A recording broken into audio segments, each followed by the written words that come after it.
গৌরবের দুর্নীতির সমস্ত ফাইল দেখে বিয়ের মণ্ডপে গৌরবের উচিত শিক্ষা দিল নন্দিনী। ধারাবাহিকের শুরুতেই দেখা যাচ্ছে নন্দিনীর গায়ে হলুদের সময় সকলের সামনে কর্ণ তটিনীকে বলছে, কাল রাত্রে যে শপিং করতে গেছিলে কি কি শপিং করলে? তটিনী তখন কর্ণকে বলছে, মিস্টার কর্ণ চ্যাটার্জি, আপনি কি আমার পেছনে স্পাই লাগিয়েছেন? কর্ণ তখন হাসতে হাসতে বলছে, স্পাই লাগাবো কেন? রাতের বেলা মেয়েরা বেরোয় না, এই তো আমার বৌমা আরাধ্যা আছে, জিজ্ঞেস করো না। ও যদি বা বেরোয় আমি বা ওর স্বামী ওর সঙ্গে বেরোই, তাই না? তটিনী তখন বলছে, সেটা আপনাদের মতো মানধাতা আমলের লোকেদের কথা, আর এই যুগের মেয়েরা একাই যায় একাই ফেরে। আর আপনাদের মতো মানুষরা যদি তাদের বিরক্ত করে না, তারা উত্তম মধ্যম দেয়। কাবির তো তখন রেগে গিয়ে তটিনীকে বলছে, 1 মিনিট তটিনী দি, উনি কিন্তু আমার বাবা। তটিনী তখন বলছে, জানি তো, ওই জন্য তো বলছি ঠিক করে কথা বলতে বলো, আর উনি খেতে চেয়েছেন খাইয়ে দেবো। এই বলে তো কর্ণকে বলছে, বাইরে না অনেক বড় করে কাঙাল ভোজনের আয়োজন করা হয়েছে, ওখানে খাওয়ানোও হচ্ছে। তখনই দীপালি তটিনীর ওপর চিৎকার করে বলছে, তটিনী কি হচ্ছে কি এসব? এই বলে তো কর্ণকে বলছে, মিস্টার চ্যাটার্জি আপনি চলুন আমার সাথে। এই বলে তো নিয়ে চলে যাচ্ছিল। তখনই কর্ণ বলছে, 1 মিনিট। বলেই তো তটিনীর সামনে এসে একটা দুল বের করে বলছে, এই দুলটা মেঝেতে পড়েছিল, এর পুষটা বোধহয় তোমার কাছে রয়ে গেছে। তটিনী তখন বলছে, কোন ধরনের দুলের কথা বলছেন? আমি এই ধরনের দুল পরি না। কর্ণ তখন বলছে, তুমি নিশ্চিত যে এই দুলটা তোমার নয়? তটিনী তখন বলছে, হ্যাঁ, আমি এই ধরনের দুল পরি না। আয়ুষী তখন তটিনীকে বলছে, কিন্তু আমার যতদূর মনে আছে তুই এই দুটো দুলই কাল রাতে পরেছিলি। তটিনী তখন আয়ুষীকে বলছে, আমি কাল রাতে দুল পরেছিলাম, তবে এই ধরনের দুল সেটা তোকে কে বললো? আয়ুষী তখন বলছে, আমি দেখেছি, ফুটপাত থেকে হয়তো কিনেছিস বোধহয়, তোর বরের তো ক্ষমতা নেই কিছু কিনে দেবার। তখনই নন্দিনী বলছে, কি হচ্ছে কি, তোরা বোধহয় ভুলে গেছিস এখানে আমার হবু শ্বশুর বাড়ির লোকজন আছে। আয়ুষী তখন নন্দিনীকে বলছে, তোর শ্বশুর বাড়ির চিন্তা করতে হবে না, এটা তোর বাপের বাড়ির বিষয়। এই বলে তো তটিনীকে বলছে, বল তুই দুটো দুল দেখাতে পারবি? তটিনী তখন বলছে, তোকে আবার দুল দেখানোর প্রয়োজন কেন পড়লো? তখনই গৌরবের বোন তটিনীকে বলছে, তটিনী এনি প্রবলেম? তটিনী তখন বলছে, না না, আসলে এই কর্ণ চ্যাটার্জি না খুব রসিক। কর্ণ তখন হাসতে হাসতে বলছে, হ্যাঁ, আমার থেকে আরও রসিক এই হচ্ছে আমাদের আদরের তটিনী। এই বলে তো গৌরবের কাকাদের কাছে গিয়ে হাসতে হাসতে বলছে, ও এতটাই রসিক, মজার ছলে আমার ছেলেকে কাস্টারিতে ঢুকিয়ে দিয়েছিল, জেলে ঢুকিয়ে দিয়েছিল। তটিনীও তখন হাসতে হাসতে বলছে, উনি কি করেছিলেন জানেন? মজা করতে করতে আমার পিছনে গুন্ডা লাগিয়ে দিয়েছিল, রিভলভারও তুলেছিল। গৌরবের কাকিমা তো তখন বলছে, আপনারা কি বলছেন না আমরা ঠিক বুঝতে পারছি না। তখনই ভূমিকা বলছে, না না, সব মজা করছে, চলুন না আমরা খাবার ঘরের দিকে যাই। গৌরবের কাকা তখন বলছে, এখন আর খাবো না, রাত্রে তো খাওয়া দাওয়া আছে, বাসরে নাচ গান আছে, আর বৌমার গলায় গান শুনবো, খবর পেয়ে গেছি খুব ভালো গান করে। নন্দিনী তখন অবাক হয়ে বলছে, কে বলেছে আপনাকে? তখনই বলরাম বলছে, এই অধম বলেছে।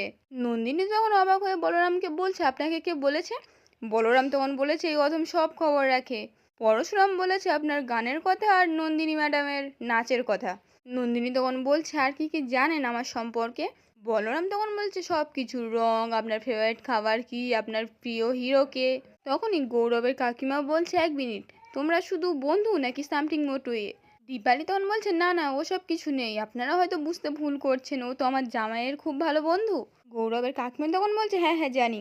প্রাচী তখন বলছে, আপনারা খাবেন চলুন। কর্ণ তখন বলছে, 1 মিনিট। এই বলে তো তটিনীকে বলছে, এই একজোড়া কানের দুল যদি না দেখাতে পারো, আমি কিন্তু ধরে নেব কাল রাতে অফিস থেকে ফাইল তুমিই চুরি করেছো।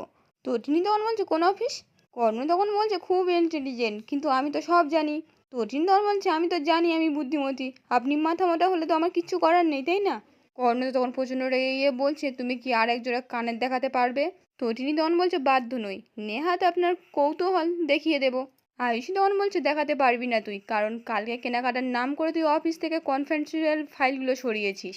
কর্ণ তখন বলছে, আমি কিন্তু এর শেষ দেখে ছাড়বো। তখনই প্রাচী এসে তটিনীকে বলছে, ছোট্টি ভাই শোন। তটিনী আসতেই তটিনীর হাতে দুটো কানের দিয়ে হাতটা চেপে দেয়, তারপর বলছে, হাতটা খুললেই ভোজবাজির খেল। তটিনী তখন বলছে, তাহলে খুলি। এই বলে তো কর্ণর সামনে গিয়ে বলছে, ওই দুলটা আমার নয়, এই দুলটা আমার। এই বলে তো হাতের দুলটা দেখায়। কর্ণ তখন বলছে, হতে পারে না, এই দুলটা আমি নিজে অফিসে খুঁজে পেয়েছি। তটিনী তখন বলছে, অফিস? হ্যাঁ, আমার কাছে খবর এসেছিল, অফিসে চোর ঢুকেছে, খবরটা আমার স্বামী দিয়েছে, তাই জন্য তো সকাল সকাল গায়ে হলুদের সব জোগাড় টাগাড় করে দিয়ে থানায় কেস করতে গেছে। আচ্ছা, আপনি যদি চুরির কেস খান তাহলে কি হবে বলুন তো?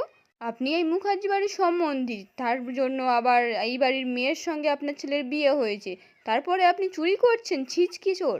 যাকগে, এখন তো গায়ে হলুদ, খাওয়া দাওয়া হবে, খেয়ে নেবেন চলুন, যদি আপনার গলা দিয়ে ভাতটা নামে। এই বলে তো নন্দিনীকে নিয়ে সকলকে ডেকে ওখান থেকে চলে যায়।